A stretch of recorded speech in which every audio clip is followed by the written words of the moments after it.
하나님이 만나게 하신 사람, 인사가 만사라는 말이 있습니다. 사람을 적재적소에 배치하면 그 조직이 활성화되고 성공합니다. 반대로 사람을 잘못 배치하면 그 조직이 무너지고 퇴보합니다. 사람을 잘 사용한 사람은 그 부하 직원 때문에 자기도 함께 올라갑니다. 반대로 사람을 잘못 사용한 사람은 잘못 사용한 책임을 지게 됩니다. 한 사람이 슈퍼맨처럼 모든 것을 다 잘할 수는 없습니다.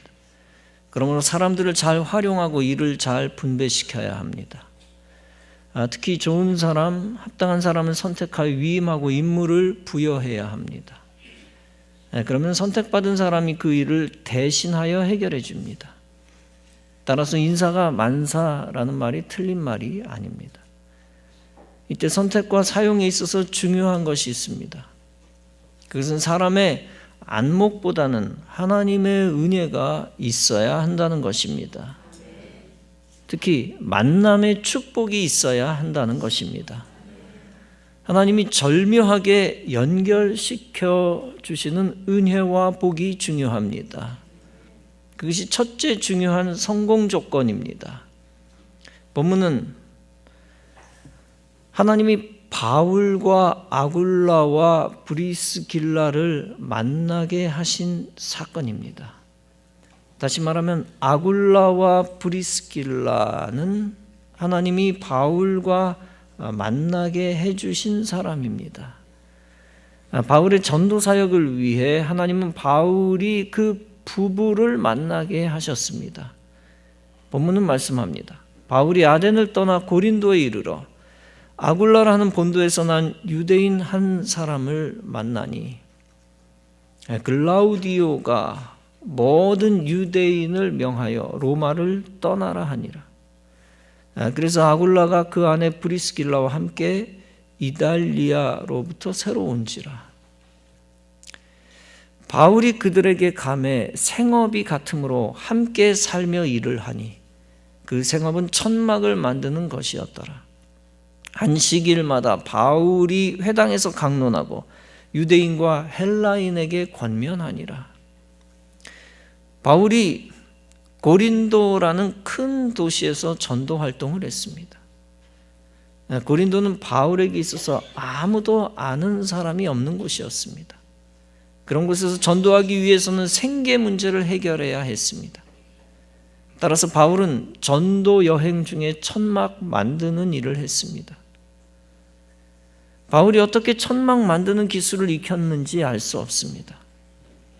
어쨌든 바울은 여비를 충당하기 위해 그 기술을 사용했습니다. 그 과정에서 바울은 천막 만드는 사람이나 기술자를 찾았을 것입니다. 그런 계기로 그는 아굴라와 브리스길라를 만났을 것입니다. 이들은 바울과 함께 일하고 함께 생활했다고 했습니다. 장차 이들은 가장 헌신적인 바울의 동역자들이었습니다. 하나님은 그런 자가 바울에게 필요하다고 여겨 그들이 바울을 만나게 하신 것입니다. 그런데 그냥 놔두면 그들이 스스로 서로 만날 수 없었습니다. 따라서 하나님의 섭리 속에서 하나님은 글라우디오를 사용하셨습니다. 글라우디오 황제가 유대인을 로마에서 추방하게 하였습니다. 유대인이 그곳에서 계속 폭동과 소요를 일으켰기 때문인 것으로 여겨집니다. 아무튼 그들은 우여곡절 끝에 바울을 만납니다. 하나님은 첫째, 바울을 기독교 역사의 주인공으로 삼으시기를 원하셨습니다.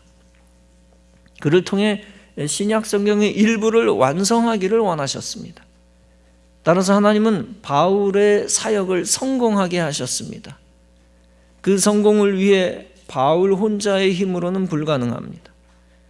따라서 하나님은 바울의 동역자들을 바울에게 붙여주신 것입니다.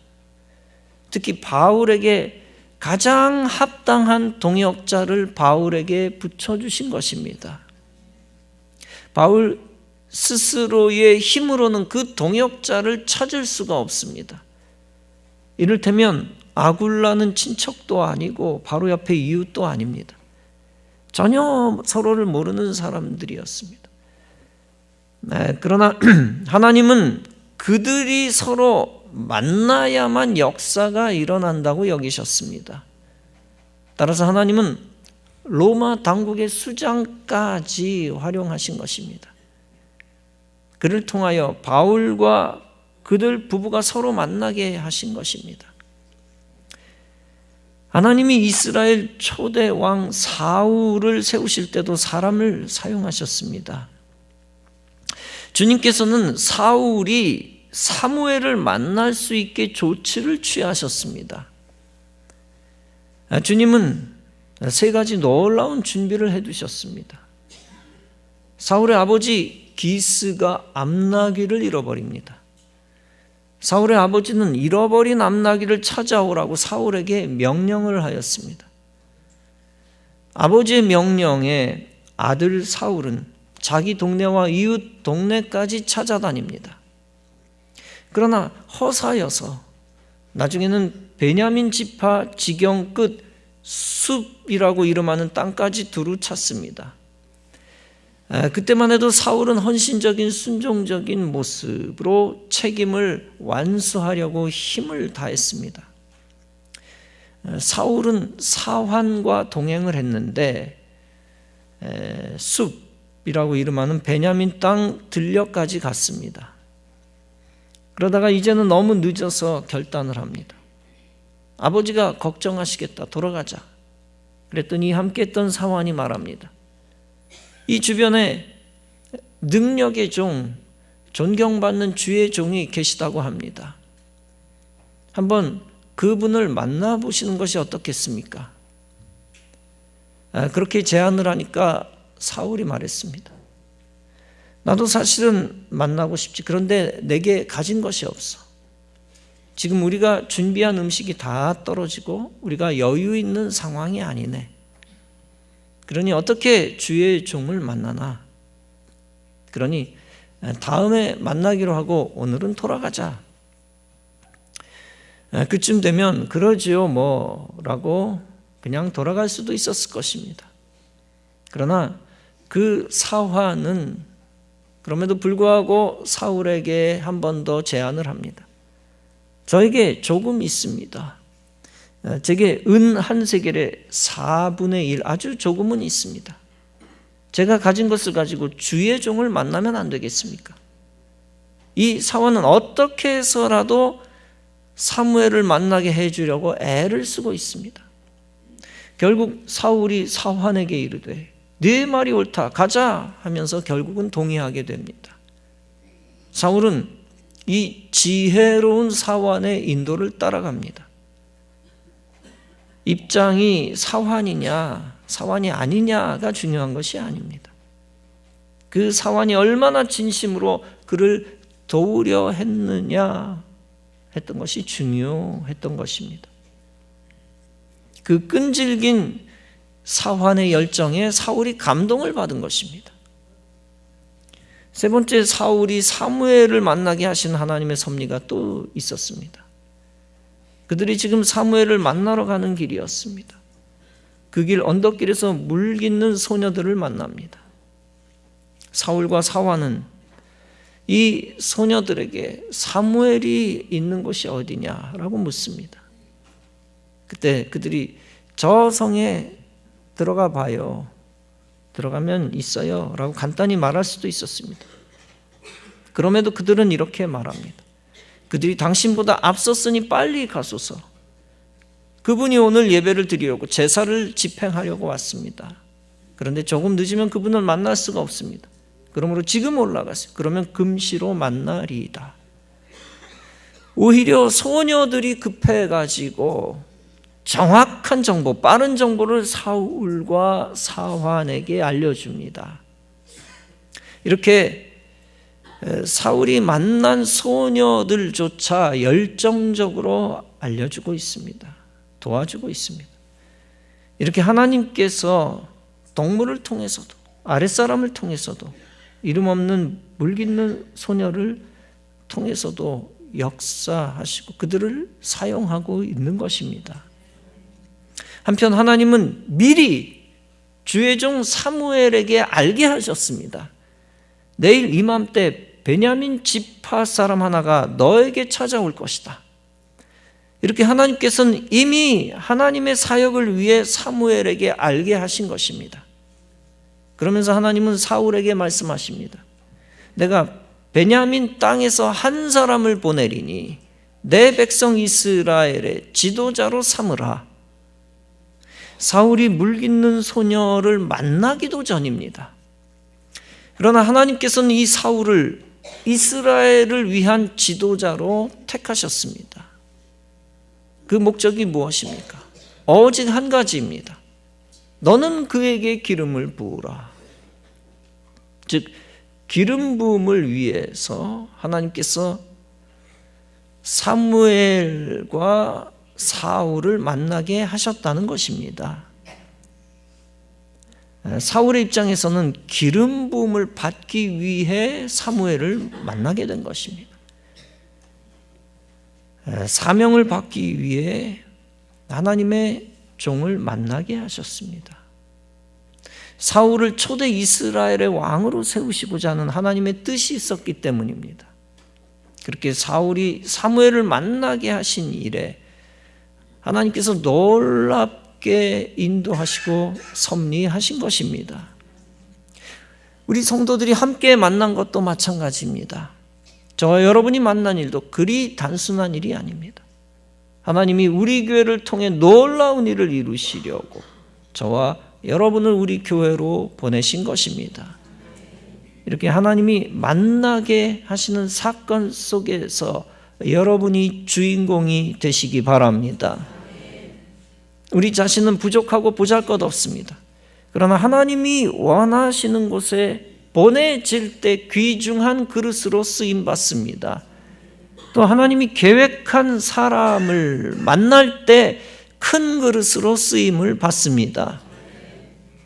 프랑스 유명한 화가 피카소를 우리는 잘 압니다. 그의 미공개 작품 한 점이 런던의 경매장에서 팔렸습니다. 무려 300억 원이라는 엄청난 가격에 팔렸습니다. 작품명은 황소머리라는 조형물입니다. 그 재료 가격은 사실 별것 아닙니다.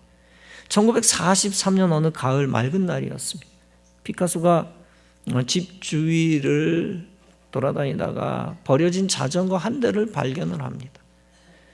그 버려진 자전거를 가지고 집으로 들어옵니다. 거기서 안장과 핸들을 떼어버리고 그것을 거꾸로 달아붙입니다. 그리고 그 이름을 황소머리라고 지었습니다. 그것이 바로 오늘날 300억 원이라고 하는 엄청난 고가 유명 작품이 된 것입니다.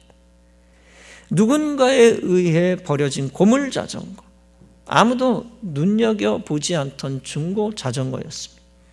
그런 자전거가 산책하던 피카소를 만나자 값싼 고물이 아니라 불후의 명작으로 탈바꿈하게 된 것입니다. 우리 인생도 이와 똑같습니다.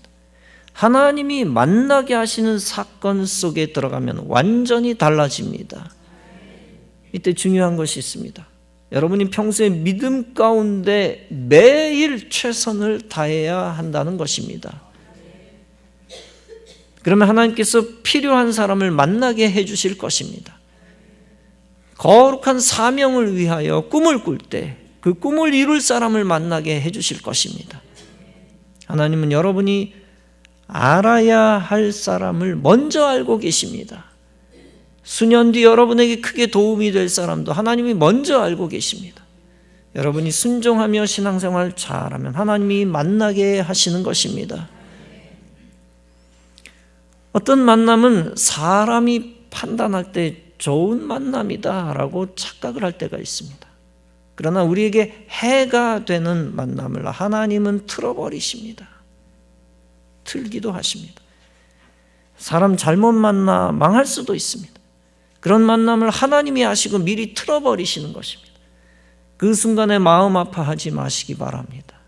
그것은 더 좋은 만남을 위해 하나님이 막으시는 사건입니다. 하나님은 하나님이 쓰시려고 하는 사람 편에 서십니다. 그리고 그런 사람이 만날 만한 사람을 만나게 하시는 것입니다. 그러므로 여러분은 꼭 만나야 될 사람 만나게 해달라고 기도하시기 바랍니다. 만나지 말아야 하는 사람과 멀어지게 해달라고도 기도하시기 바랍니다. 하나님은 바울이 바나바를 만날 수 있게 해주셨습니다. 바울을 만난 바나바는 바울에게 큰 도움이 되기 시작했습니다. 바나바는 바울이 새로운 사람들을 만날 수 있게 해주었습니다. 그 새로운 사람들을 만나 바울은 더욱 큰 선교 사역을 수행해 나갈 수 있었습니다. 따라서 바나바는 바울에게 있어서 하나님이 만나게 해주신 사람인 것입니다.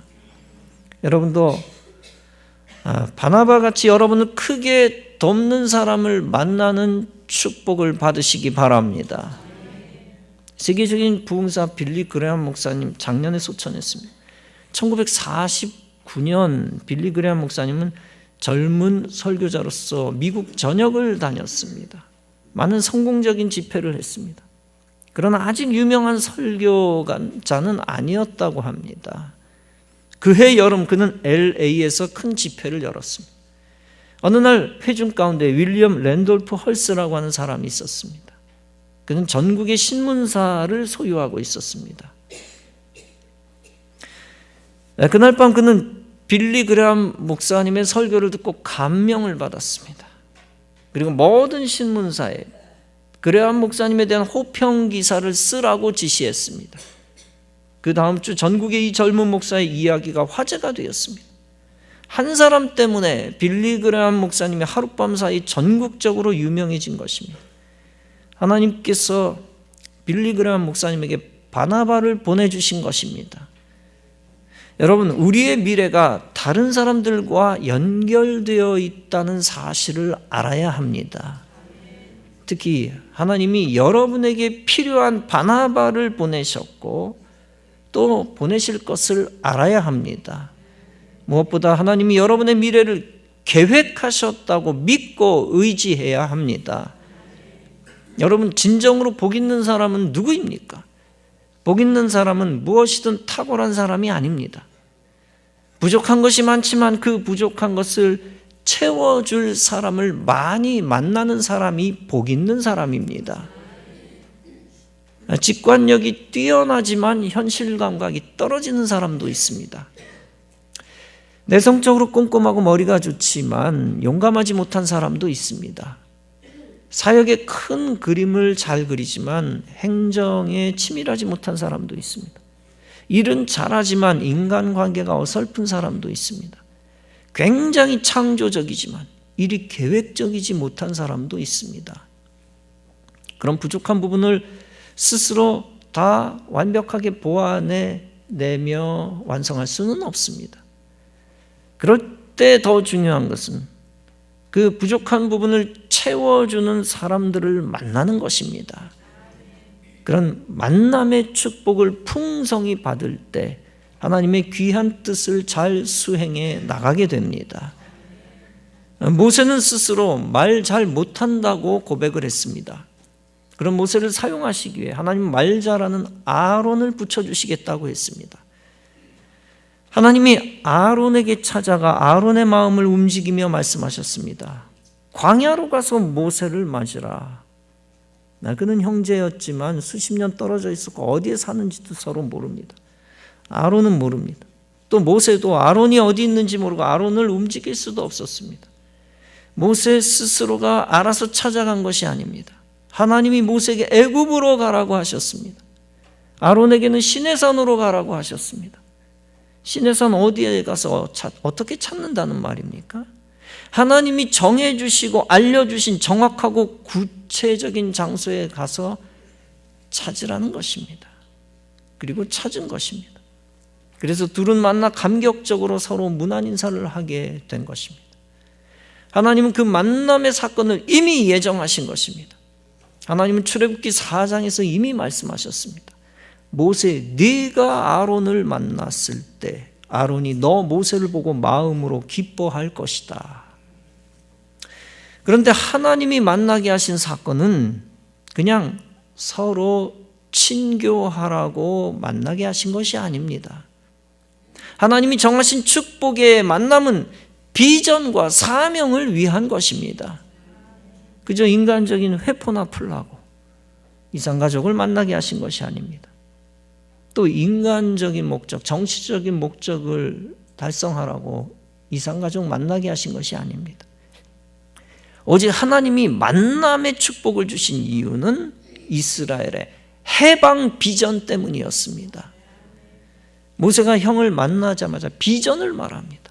하나님이 자신에게 부탁하신 모든 것을 아론에게 고합니다. 즉 하나님이 이스라엘 민족의 고통을 아시고 그들을 해방시키시려는 것입니다. 그 해방 사건과 비전을 위해 하나님이 모세 자신을 보내셨다는 것입니다. 그 말을 듣고 아론은 모세와 함께 비전을 공유합니다. 이제 모세와 아론이 함께 애굽으로 갑니다. 그리고 모든 장로들을 모았습니다. 이스라엘이 장차 행진할 때 이스라엘 수가 60만 명, 장정만 60만 명이라고 합니다. 그러니 그 무리 속에 있는 장로들의 수가 얼마나 많았겠습니까? 억압의 나라에서 그 지도자들을 다 모았으니 하나님의 역사하심이었습니다. 모인 자리에서 모세와 아론은 비전을 장로들에게 확산시킵니다. 그리고 그들이 비전을 믿도록 그들 앞에서 하나님이 주신 기적을 드러냅니다. 여러분이 어떤 일이 잘 안 풀린다고 낙심할 때가 있습니다. 그러나 하나님이 여러분의 걸음을 인도하고 계심을 믿으시기 바랍니다. 특히 필요한 사람을 만나게 하셔서 여러분의 길을 열어주실 것을 믿으시기 바랍니다. 하나님의 만남의 사건은 여러분에게만 도움이 되는 것이 아닙니다. 여러분을 만나는 사람에게도 도움이 되는 것입니다. 여러분이 영혼 구원을 위해 전도할 때 전도를 열심히 한다면 하나님이 사람을 붙여주십니다. 그 사람이 여러분 때문에 구원받는 역사도 일어납니다. 사도행전 13장은 말씀합니다. 이방인들이 듣고 기뻐하여 하나님의 말씀을 찬송하며 영생을 주시기로 작정된 자는 다 믿더라. 하나님이 영생을 주시기로 작정된 자가 있다는 것입니다. 그런 사람은 결국 다 예수 그리스도를 믿게 되더라는 것입니다. 다시 말하면 구원받아야 할 사람들은 전도자를 만나게 된다는 것입니다. 우리가 사명자를 만났다면 하나님이 보낸 사람임을 믿어야 합니다. 아, 이분이 사명자구나. 여호수아는 가나안 땅에서 여리고와의 첫 전쟁을 합니다. 여호수아는 정탐꾼 2명을 보내서 여리고성을 살피고 오게 합니다. 정탐꾼들은 여리고성에 들어가서 기생 라합의 집으로 직행합니다. 라합이 여관을 함께 운영하고 있었기 때문입니다. 여리고성의 왕이 정탐꾼이 들어왔다는 첩보를 얻게 됩니다. 그리고 곧장 라합의 집에 군사를 보냅니다. 라합은 그들을 숨겼고 군인들에게 정탐꾼들이 없다라고 거짓 정보를 말합니다. 라합이 이렇게 목숨을 건 이유가 있었습니다. 라합은 이스라엘의 하나님이 보내신 하나님의 사람들을 알아보았기 때문입니다. 알아차린 것이죠. 이미 하나님이 이스라엘을 위해 홍해를 가르신 정보를 들었습니다. 라합은 여관을 운영하는 정보통이었습니다. 요단 저편의 왕들을 이스라엘이 제했다는 정보도 들었습니다. 이제 하나님이 여리고를 정복하실 것까지 믿음으로 알게 되었습니다. 따라서 여리고 사람 라합은 믿음으로 정탐꾼들을 도우게 된 것입니다. 결국 여리고가 함락된 후에 라합은 생명을 건지게 됩니다. 사랑하는 성도 여러분, 여러분이 사명자를 알아보았다면 적극 순종하며 도우시기 바랍니다. 하나님이 여러분을 우리 예광교회로 보내셨다고 믿는다면 우리 교회가 최고의 축복의 장소임을 믿으시기 바랍니다. 부족한 종과의 만남을 사명을 위한 만남으로 여기시기 바랍니다. 또 우리 성도들과의 만남을 소망과 축복의 만남으로 여기시기 바랍니다. 그 만남 속에서 비전을 함께 붙들고 전진하시기 바랍니다. 그때 우리 주님이 여러분에게 계속 만남의 축복을 허락해 주실 것입니다.